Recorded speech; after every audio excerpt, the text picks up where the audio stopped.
fala em obesidade, em excesso de peso, a gente fala numa doença. E uma doença, infelizmente, hoje, muito comum em todos os países do mundo. Acho que não existe um lugar que você fale, esse país não tem obesos. E, principalmente, a cada dia, a obesidade chega mais cedo à vida das pessoas. E, claro, que os transtornos são muito grandes. Daí, a ciência indo atrás sempre de descobrir novas formas seguras de se emagrecer, de se perder o excesso de peso, mas lembre-se, segura. Então, não existe nada que seja bom para todas as pessoas. E para a gente falar sobre essas novas técnicas, esse avanço da medicina, doutor Antônio Carlos do Nascimento, que é endocrinologista, está com a gente. Seja muito bem-vindo, como Obrigado. sempre. É uma honra estar de volta aqui. E quando a gente fala em emagrecimento, né, doutor Antônio Carlos, a gente lembra daquelas dietas enlouquecidas que prometem fazer com que a pessoa perca muito peso em pouco tempo. Isso não é muito seguro, não, para a saúde, né? Não, nunca é muito seguro. Toda a dieta estratosférica, retirando completamente um tipo específico de alimento, ela não é saudável. Tem que participar da tua dieta, independentemente do teu caminho, da tua pretensão, todos os tipos, todos os grupos alimentares. A gente vê que algumas pessoas, e a gente já falou bastante disso aqui até, acabam muitas vezes com essa tal mania da dieta, do famoso, dieta do tipo sanguíneo, disso, daquilo, fazendo loucuras. Emagrece, subir na balança, perdeu peso, mas ao invés de perder a gordura, perde um músculo, o que também não é producente para o corpo, né? Ainda quando não perde água, porque tem alguns tratamentos que até hoje eu não entendi, que utilizam diuréticos superpotentes, evidentemente você desidrata o paciente, desidrata a pessoa, e é fato que você vai emagrecer sob a ótica de peso, mas não de fato. À medida que você retira aquele medicamento, em 2, 3 dias aquela água toda é recuperada, e que bom, né? O organismo volta à homeostase, ao equilíbrio dele, e o paciente, em tese, que não tinha emagrecido absolutamente nada, reidrata o que perdeu com diurético. Agora, esse fim de semana, eu vou mostrar aqui a revista Veja, na capa, por sinal, ela traz uma matéria, olha, parece milagre, mas veja, diz escrito na frente, parece. Porque quando a gente vê algo assim que promete um emagrecimento, e principalmente numa revista como a revista Veja, de circulação nacional, e que tem muito cuidado antes de colocar as matérias, a gente sabe disso, a gente vê que as pessoas leem, mas muitas vezes compreendem só o que querem, né? Tem isso, exatamente. Quer dizer, a gente lendo aqui, a gente vê que a ciência descobriu uma forma das pessoas emagrecerem, mas que não é um milagre. Claro que, mais uma vez, a pessoa vai ter que se predispor a fazer uma reeducação alimentar e uma prática de atividade física, mudar hábitos, né?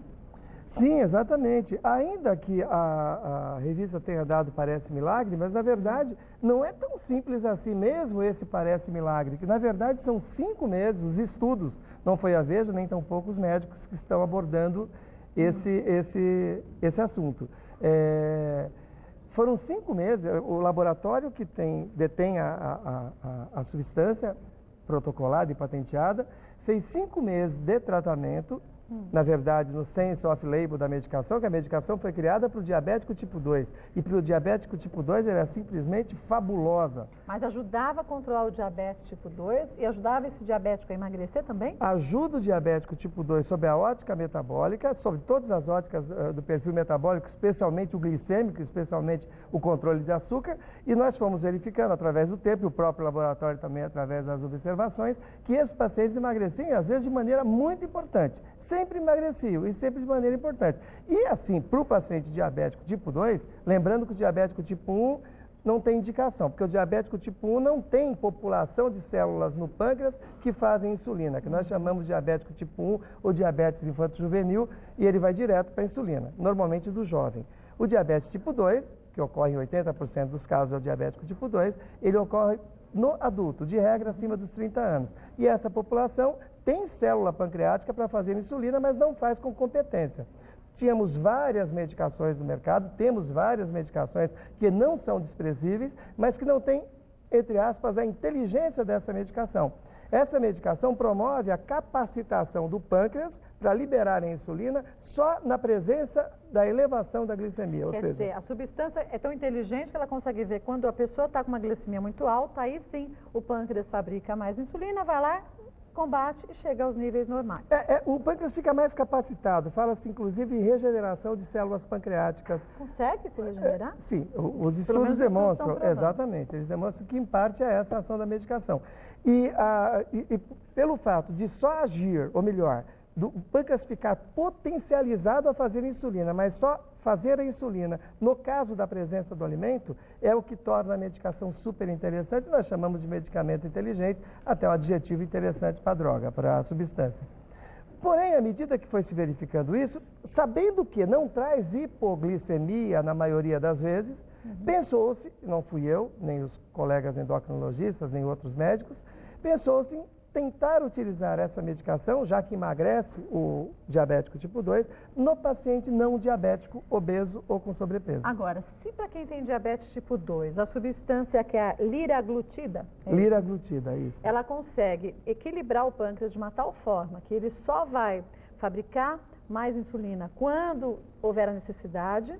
Para quem não tem diabetes, ele não pode ficar descontrolado e sair mandando uma quantidade? Não, porque ele equilibra do mesmo ele jeito? equilibra da mesma maneira. Se você não tem a necessidade, ele já é capacitado para aquilo. Ele percebe isso e pronto. Em tese, ele está com um upgrade de função desnecessário. É como se ele estivesse num ponto morto do carro lá. Pronto, é. Está paradinho esperando você engatar. Mas atenção, tranquilo. o tempo vai nos mostrar melhor isso. Os estudos nos mostram até 2 anos de acompanhamento. Além de estes pacientes não diabéticos terem emagrecido durante aquelas 20 primeiras semanas, que são de 5 a 7 quilos nas 20 primeiras semanas. Além disso, o segmento com o uso da medicação, é importante que se diga isso. São 20 semanas o estudo inicial. Aplicando-se diariamente. Diariamente, doses variáveis, de acordo com a perspicácia, com a orientação que o médico recebe com relação ao perfil metabólico do paciente, em doses que o médico vai decidir quais. Entendi. Nessa situação, em 20 semanas, os pacientes emagreceram, em média, entre 5 e 7 quilos. Então, em 20 semanas, Em 20 semanas. a gente perde de 5 a 7 quilos. Os estudos demonstraram isso. Tá.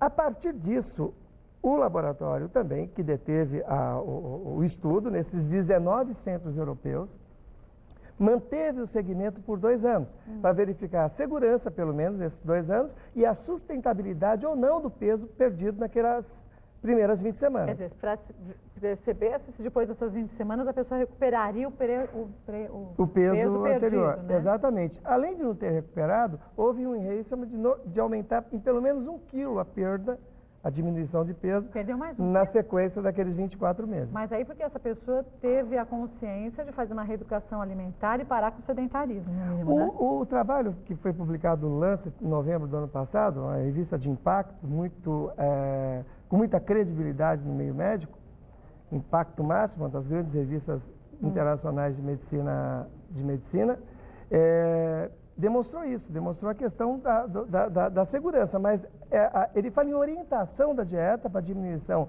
em média em 500 calorias dia e fala mais ainda, a orientação com relação ao exercício físico, mas é um estudo com um número muito grande de pacientes para nós termos certeza de que realmente todos esses pacientes diminuíram. A impressão que dá é que eles foram orientados, mas não foram seguidos com relação a isso. Eu procurei, inclusive, com relação à própria revista, mandei a solicitação de alguns dados, eles foram muito elegantes e nos fizeram isso, e realmente foi isso, não houve assim, uma orientação específica, controlada, e por isso até eu acho que se nós formos um pouquinho mais audaciosos com relação à dieta propriamente dita, um acompanhamento nutricional estreito, associado a um perfil de exercício mais frequente, e nunca pensemos que é meia hora a cada 3 dias, porque não é. Quando nós falamos, dias, né? sim, todos os dias, pelo menos 1 hora. O que dá para a gente fazer? O que dá, é claro, nós temos que modificar algumas situações. É a gente mudar a relação de prioridades da vida da gente, né? Minha prioridade é a minha saúde ou a minha prioridade é outra coisa qualquer, não é? E eu acho muito importante também, Kátia, nessa situação, a ideia de que... A ideia do sem esforço é maravilhoso, né? O ser humano evoluiu por todos esses séculos por pensar demais, não se esforçar, né? Conseguir as coisas com comodidade. Mas não é exatamente tão simples assim. Imagina que você tem que aplicar todos os dias essa medicação subcutâneo. É uma agulhinha bem fininha, né? Bem Pode fininha. abrir aqui? Pode abrir, é super Pode. fácil. É como de quem... Todos os dias, durante pelo menos 20 semanas, e os resultados surgem nessas 20 semanas. Você não vai aplicar hoje, daqui a 3 semanas vai se achar o máximo. Ah, não. Olha lá, Ainda que quando eu particularmente tenho usado essa medicação, quando outras alternativas têm falhado numa situação de exclusão. Continua sendo a minha medicação de eleição para os pacientes diabéticos tipo 2. Mas nas situações que eu tive a necessidade e fui orientado por todas as questões relacionadas ao tratamento daquele paciente em usar, eu tive um resultado muito interessante, tão bom ou melhor até do que a medicação corrente, a medicação de uso cotidiano. Você falou bem da diminuição calórica, de uma restrição, vamos dizer assim, calórica, diminuir pelo menos umas 500, 800 calorias ao dia. Eu vi aqui que 2 pacotes pequenos de pipoca tem 800 calorias.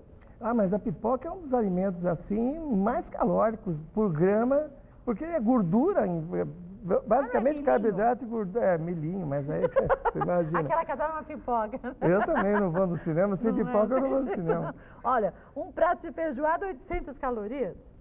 2 pedaços de pizza, 4 queijos, 800 calorias. É bastante. Agora, tenta queimar 800 calorias numa atividade física. Não é simples, Ah, não, né? é simples, absolutamente não é simples mesmo. Agora, por isso que dizem que depois dos 40 anos a gente engorda pelo menos 1 quilo a cada ano. O corpo vai ficando um pouco mais lento, o metabolismo, e a gente ingerindo cada vez mais calorias? Não é nem o ingerindo cada vez mais, mesmo que você mantenha o teu termostato para a mesma ingestão alimentar, você, de fato, o organismo, meio com a proteção para o envelhecimento, ele diminui o gasto.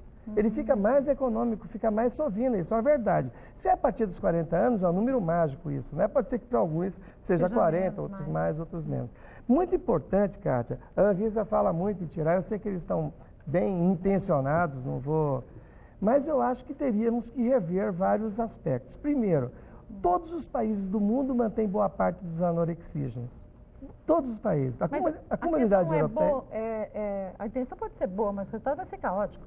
Não é melhor incentivar a população a ir ao endocrinologista, fazer o uso certo da medicação? Ao especialista aí e não tomar a medicação não vai dar valsa. Claro. A medicação bem pontuada, ainda essas antigas, os derivados anfetamínicos e até a própria sibutramina, que é mais recente, ela é bem pontuada. Tem paciente que não pode de fato usar a medicação, mas esse é um quesito do conhecimento médico. Ele tem que ser o agente gerenciador disso tudo. Eu acho que é promover de fato o caos. A comunidade europeia, que é tomada como exemplo para os nossos queridos representantes da Anvisa, vive problemas dramáticos com relação à retirada das medicações. Já se fala que em 2020, o maior problema de saúde pública dos Estados Unidos, da comunidade europeia, vai ser a obesidade infantil. Então, e quanto custa um obeso para o sistema público de saúde? Quanto custa o obeso e quanto ele gera, também tem toda essa questão. Faz pensar que as pessoas que discutem muito isso, que nós estamos, sem querer, bem intencionados,